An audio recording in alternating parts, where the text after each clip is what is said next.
Design of pavement. आज के class में हम डिस्कस करने वाले हैं क्या, हाईवे इंजीनियरिंग में डिज़ाइन ऑफ पेवमेंट्स के बारे में।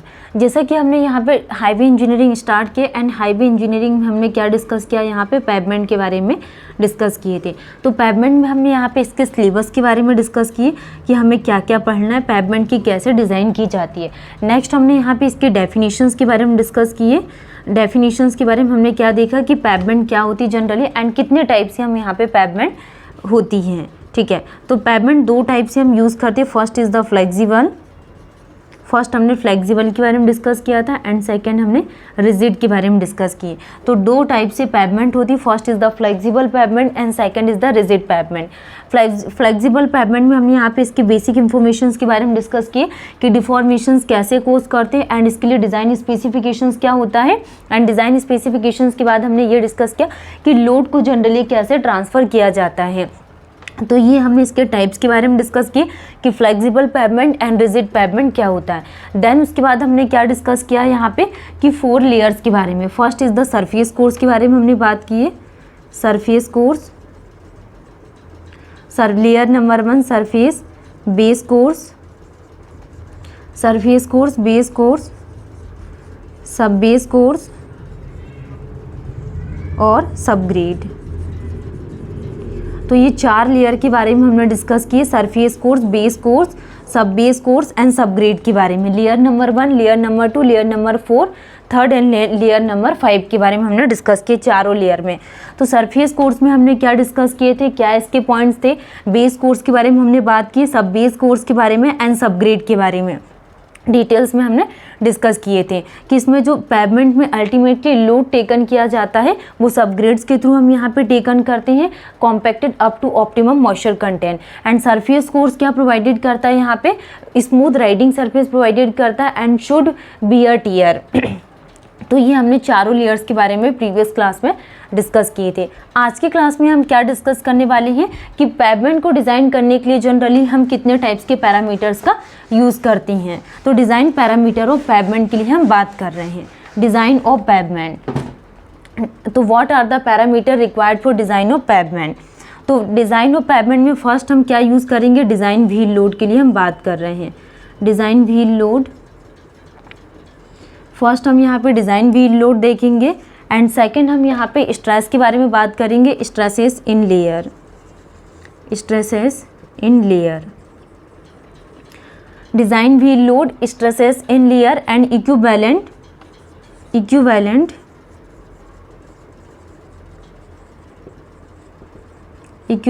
Single wheel load, equivalent single wheel load.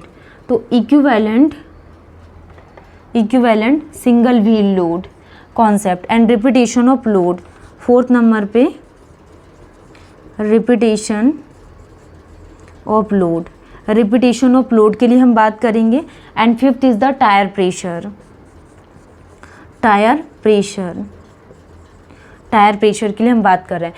तो इन पैरामीटर्स का यूज़ करके हम क्या करते हैं, यहाँ पे पेवमेंट के डिज़ाइन की जाती है। डिज़ाइन व्हील लोड का यूज़ किया जाता है, स्ट्रेसेस इन लेयर का यूज़ करते हैं एंड स्ट्रेसेस इन लेयर के बाद इक्विवेलेंट सिंगल व्हील लोड का यूज़ किया जाता है and repetition of load and tyre pressure का यूज़ करते हैं। तो ये 5 पैरामीटर्स है जिनके थ्रू हम यहाँ पे पेवमेंट की डिज़ाइनिंग करते हैं। तो 1 बाय 1 हम यहाँ पे डिटेल्स में समझेंगे। फर्स्ट इज हम डिस्कस करने वाले हैं किसके बारे में, डिज़ाइन व्हील लोड के बारे में। First is the design wheel load. First is the design wheel load. First हम डिज़ाइन व्हील लोड के लिए बात करें तो according to IRC,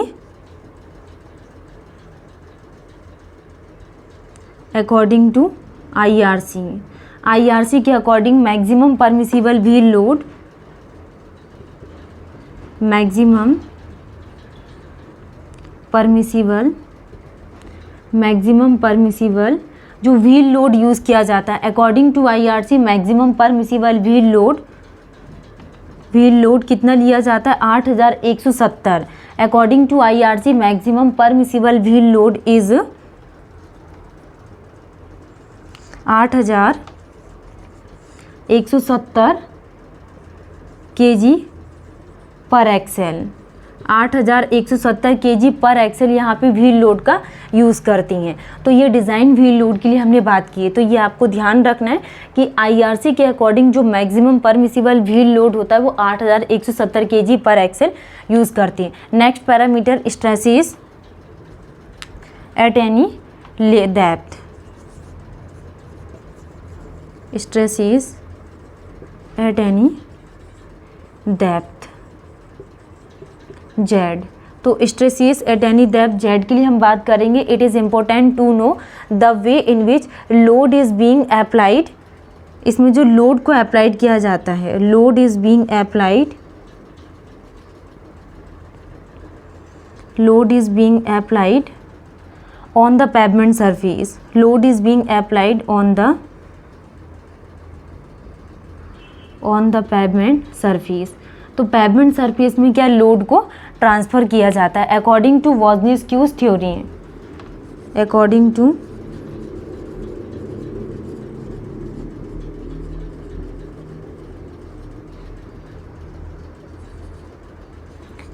to Boussinesq's theory,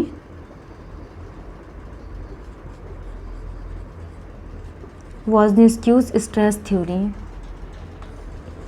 Boussinesq's stress theory के अकॉर्डिंग क्या stress at any depth, stress at any depth Z is, तो sigma Z equal to P1 minus cos cube theta. तो क्या फॉर्मूला होता according to Boussinesq's stress theory के according stress at any depth Z, तो sigma Z equal to P1 minus cos cube theta. ये आपको formula का ध्यान रखना है। एंड P इक्वल टू क्या होता है, load divided by area of contact, area of contact, load divided by area of contact. Area of contact में क्या आ जाएगा यहाँ पे पाई ए स्क्वायर। तो P equal to load divided by area of contact pi a square. तो load क्या होता है यहाँ पे P डैश, तो P equal to load divided by area of contact, and area of contact क्या होता है पाई ए स्क्वायर। तो sigma Z equal to P dash divided by pi a square and 1 minus z cube divided by z square plus a square की power कितनी आ जाएगी यहाँ पे 3/2। ठीक है, तो ये फॉर्मूला आपको ध्यान रखना है according to Boussinesq's stress theory के अकॉर्डिंग। नेक्स्ट पैरामीटर हम यहाँ पे इक्विवेलेंट सिंगल व्हील लोड के लिए बात करेंगे कि इक्विवेलेंट सिंगल व्हील लोड क्या होता है।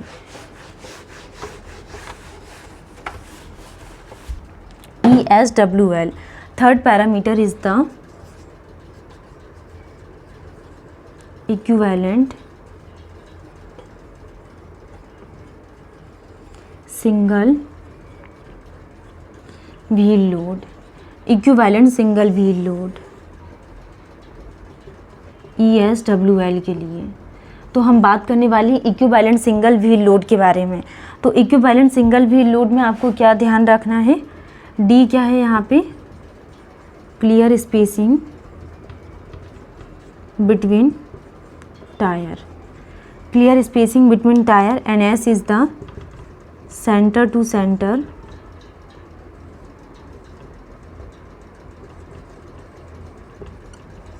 spacing between tire, center to center spacing between tire. If Z is less than equal to D/2, तो जो इक्विवेलेंट सिंगल व्हील लोड होगा ESWL इक्वल टू क्या होगा P, when D/2 is less than equal to Z is less than equal to क्या होगा यहाँ पे 2S। तो equivalent single wheel load equal to P2 क्या आ जाएगा 2P। And third parameter Z is greater than equal to 2S। तो इस कंडीशन में equivalent single wheel load equal to क्या आ जाएगा 2P। तो ये आपको इक्विवेलेंट सिंगल व्हील लोड में ध्यान रखना है कि D क्या होगा यहाँ पे क्लियर स्पेसिंग बिटवीन टायर। तो clear spacing between tyre divided by 2, तो इक्विवेलेंट सिंगल व्हील लोड क्या होगा P। When equivalent single wheel load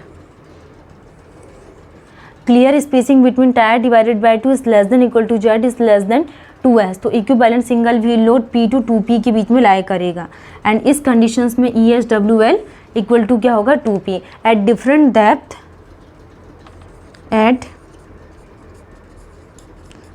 depth, at different depth the load distribution,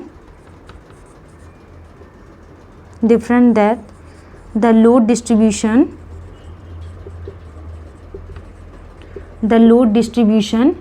is so managed, the load distribution is so managed, stress are reduces, तो जो stress होती हैं, stresses are reduced and pavement failure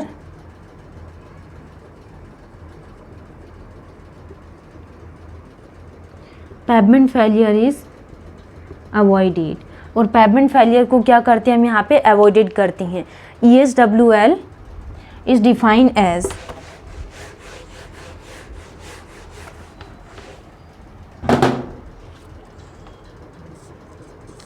ESWL is defined as load on single tire, load on single tire। तो equivalent single wheel load क्या जाएगा, load on single tyre which will cause an equivalent magnitude, जो किसको cause करेगी, equivalent magnitude, equivalent magnitude को cause करेगी। And parameter like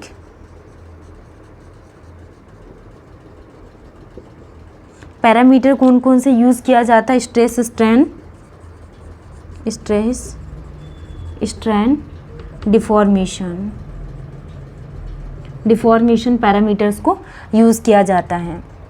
तो ये कुछ डिज़ाइन पैरामीटर्स है, जिसे फर्स्ट हमने किसके बारे में डिस्कस किया यहाँ पे, design wheel load, and second हमने किसके बारे में डिस्कस किया यहाँ पे, डिज़ाइन व्हील लोड के बारे में, stress at any depth Z, and next हमने इक्विवेलेंट सिंगल व्हील लोड के बारे में बात किए थे। तो न्यू डे हम यहाँ पे कुछ न्यू टॉपिक्स के साथ मिलेंगे। Thank you.